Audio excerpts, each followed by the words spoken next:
The last Second Temple exegetical tendency to be addressed is that of Qumranic pesher, and that's why our camera is still facing the caves.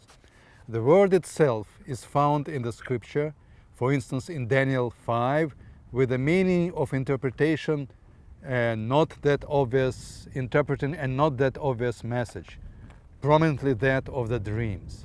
In other words, it stands for unearthing a hidden, maybe additional meaning.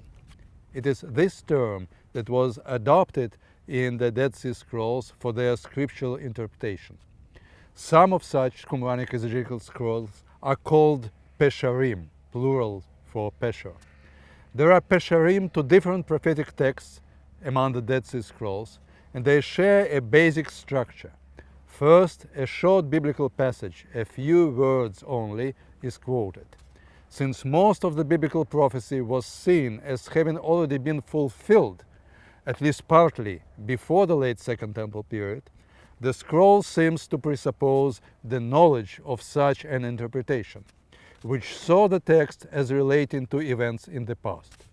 Qumranic exegesis, however, claimed that that prophecy had an additional meaning, its pesher, revealed to the Qumranic covenanters.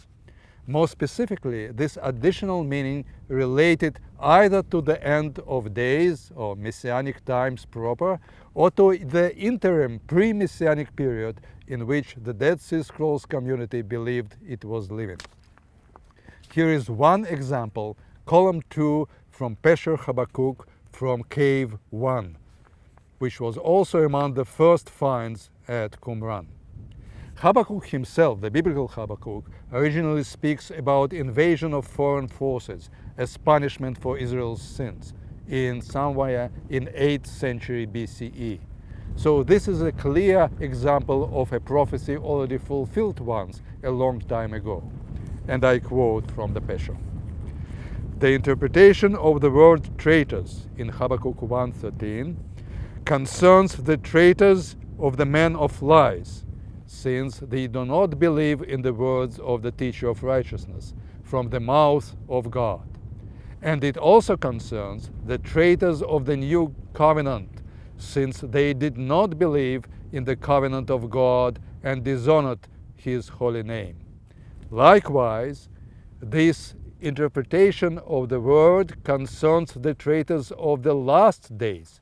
They shall be violators of the covenant, who will not believe when they hear all that is going to happen to the final generation from the mouth of the priest whom God has placed within the community to foretell fulfillment of all the words of his servants, the prophets, by means of whom God has already declared all that is going to happen to this people, Israel. We see how the Pesher builds even not one, but 3 additional levels of meaning for Habakkuk's prophecy about the traitors of the long bygone era. These 3 new layers of meaning correspond to 3 consequent periods in the history of the group. First, the tragic fate of the group's founder, the teacher of righteousness, betrayed by his contemporaries who preferred to follow the man of lies. Then the interim period in which the group now lives, when some of its members abandon it, disappointed by the postponement of redemption. And finally, it is suggested that Habakkuk's traitors also hint at those who would reject the group's message delivered by its anointed priest at the very end, in the last days. It is the teacher of righteousness or the anointed priest of the last days, who are presented as interpreting the words of the biblical prophets and applying their pesher to the recent, current, and future history of the eschatological community.